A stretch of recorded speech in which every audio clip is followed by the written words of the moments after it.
Bonjour, alors ici Christian Aubry à Webcom, j'allais dire en direct, mais non, malheureusement ça n'a pas marché aujourd'hui. Ça arrive, c'est pas grave. Et je vous présente Cyril de l'Astérie, alias le fameux, le fabuleux 2020. Bien sûr. Qu'est-ce que tu es venu faire à Webcom aujourd'hui? Un sketch comme d'habitude? Non, pas un sketch quand même, non, je suis venu speaker, à speak, à quelle heure? À 16h50 à propos de la notion d'amitié, de vie privée, de vie publique sur Internet, cette espèce d'énorme confusion difficile à naviguer, et de plus en plus critique, parce que les gens se réalisent que ce qu'ils font sur Internet reste, qu'on ne peut pas faire n'importe quoi, qu'on peut le payer plus tard.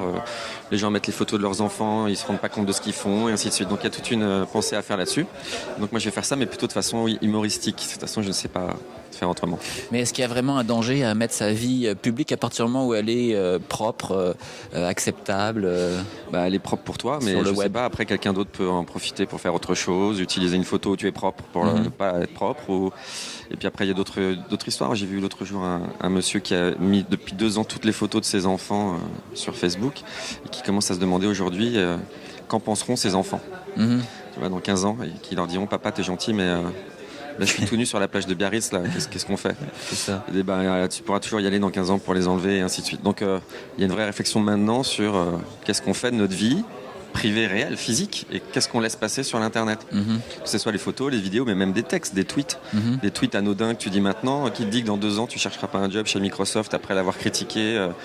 Le mec, il regardera, ah, dis donc, vous étiez vraiment... Oui, mais si tu cherches une job chez Microsoft après l'avoir critiqué, t'as un petit problème de cohérence aussi, non? Mais non, tu sais tout ce qu'on dit, on dit n'importe quoi dans nos existences, après on s'adapte au terrain. Si dans 2 ans je suis au chômage et qu'il n'y a que Microsoft qui me donne un job, je dirais, ah non, mais je déconnais, vous comprenez, j'étais jeune, mais tu seras bien c'est content. ça, mais dans ce temps-là, tu vas donc agir de façon malhonnête, hein. Tu vas te cacher un petit peu ta vraie nature. Tu peux changer aussi, après tu peux aimer Microsoft après l'avoir détesté au début. C'est vrai.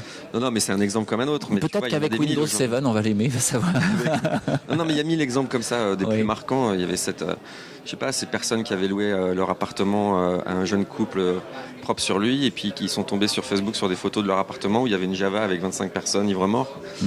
C'est bête, mais l'autre, elle avait posté ses photos en se disant c'est pas grave. Et puis bon, voilà, ils ont récupéré leur appartement, leur caution, tout.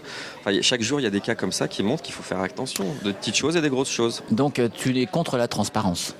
Ah non, je suis pas contre la transparence. Je pense qu'il faut simplement faire très attention à ce qu'on fait, et que c'est vraiment du sport sur Internet de faire très attention à ce qu'on fait, qu'on n'est pas à l'abri, même toi ou moi, alors qu'on y est depuis des années, de dire une bêtise, de se gourer, d'envoyer un direct message sur Twitter en l'envoyant en public. Tout le monde l'a fait. Parfois, ça peut être critique.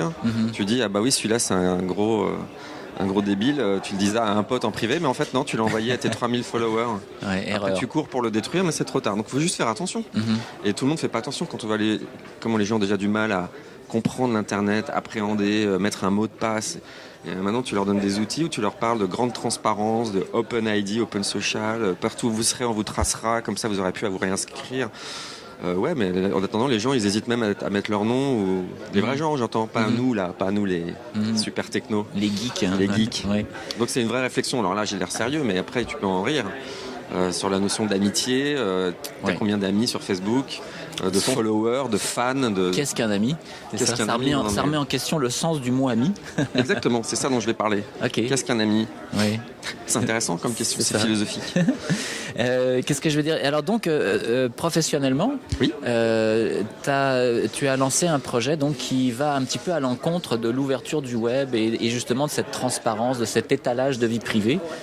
C'est pas à l'encontre. Peux-tu m'en parler? Je dirais que c'est vraiment complémentaire. C'est-à-dire, donc ça s'appelle Hellotipeee. Je ne suis pas le fondateur. Le fondateur s'appelle François de Rochebois. Il a créé ça il y a plus d'1 an. Et c'est un site, en fait, il a eu son premier enfant. Il a voulu mettre ses photos en ligne pour partager avec sa famille, et il s'est aperçu qu'il n'y avait rien qui permettait de le faire. Et comme il est développeur, et en plus de son boulot, il a créé son petit site de famille à lui et pour sa famille. Et puis de cousin en cousin, de copain en copain qui ont vu le truc, ça c'est devenu un vrai site. Et puis finalement, il a créé l'entreprise qui va autour. Et moi, je les ai rejoints il y a 3 mois pour l'aider, pour faire connaître le site, pour tout un tas de choses. Et il y a déjà maintenant 20 000 utilisateurs payants.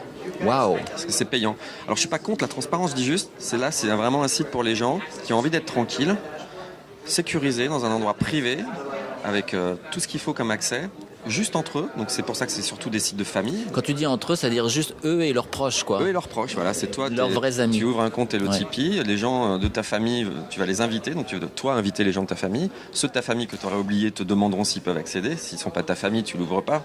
C'est vraiment pour la famille. Et puis c'est toi qui payes, alors... Alors non, ce qui est marrant, c'est que c'est une tirelire en fait pour toute la famille. Ah, ok. Donc n'importe qui peut payer, c'est comme un cadeau Ok. ou un pot au bar, quoi. Chacun brille sa tournée tous les 6 mois, ça coûte rien du tout. Mais ça coûte un peu parce que c'est le prix pour pas avoir de pub, comme sur Facebook et les autres. C'est pour pas faire des sessions de données à des tiers, parce que ça on veut pas. Exact. C'est le prix de ça. Donc évidemment, on n'aura jamais les 250 millions d'utilisateurs de Facebook, mais on aura suffisamment de gens qui eux font super gaffe. Ben, la question qu'on peut se poser, c'est est-ce qu'il vaut mieux 250 millions d'utilisateurs qui te coûtent de l'argent ou 20 000 qui t'en rapportent?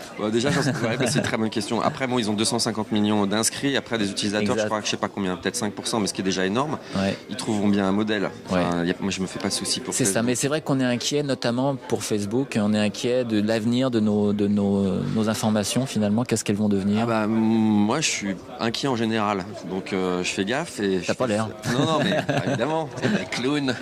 Mais mais faut faire très attention à ce qu'on dit. Ouais. Et même sur Facebook, même quand je suis dans l'impulsion super cool, je sors d'un dîner, je fais gaffe en me disant hop. C'est ça. Qui va lire? Surtout sur Facebook où tu as vraiment tout le monde, quoi. T'as ta famille, des proches, des bureaux, des gens que tu connais pas, tout ça. Donc il faut faire gaffe. Oui, alors parfois je m'inquiète, oui. C'est pour ça que moi je mets pas de mes photos d'enfants, je mets pas des photos de famille. J'ai des photos pro sur Facebook. Des gens qui, soit parce qu'on a été pris en photo, soit parce que j'ai vu des gens. Ça c'est pas grave, ça peut ressortir, j'assume. Ben, c'est normal parce que tu payes pas ton compte Hello Tipeee. Mais je vais aller voir ça parce que moi j'ai une famille... Je paye mon compte Hello Tipeee, détrompe-toi. Bravo. Quand je suis arrivé, j'ai montré l'exemple, j'ai payé mon compte Hello Tipeee. Ah non, mais tu rigoles. Ah non, je m'attendais, tiens, tu es le premier à me faire cette remarque, je suis content de l'avoir fait rien que pour ça. Ça paye finalement.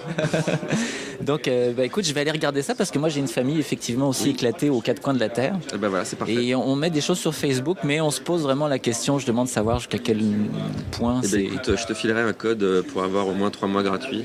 Tu vois. Cool. Et après, ça Je pourrais le redonner à l'antenne à mes amis Facebook. Non, mais on pourra leur filer 10 codes par exemple. Ok. Pour les 10 premiers qui te laissent un commentaire. C'est une bonne sur un idée, truc ça. comme Je te filerai 10 codes. Et puis de toute façon, tu as 30 jours gratuits. Ok. Et vraiment gratuit, c'est-à-dire tu y vas. Et Donc puis, tu peux tester la Tu peux plateforme. tester Bah oui, tranquille et t'en aller si tu veux. c'est bien. Au restaurant, je regrette que ce soit pas comme ça des fois. Parce que... Ah oui, c'est trop tard. Oui. Ah Au moins bah, qu'on puisse finalement, manger non. l'entrée, puis on se barre avant le plat principal en disant non, merci, c'est pas bon. Tu peux, mais il faut courir vite. Quoi. Ouais, c'est ça. Bah, bonne conférence. Hein. Merci. Et puis merci, à bientôt. Ouais, je Au t'en plaisir de te revoir à Montréal. Bah ouais, c'est cool.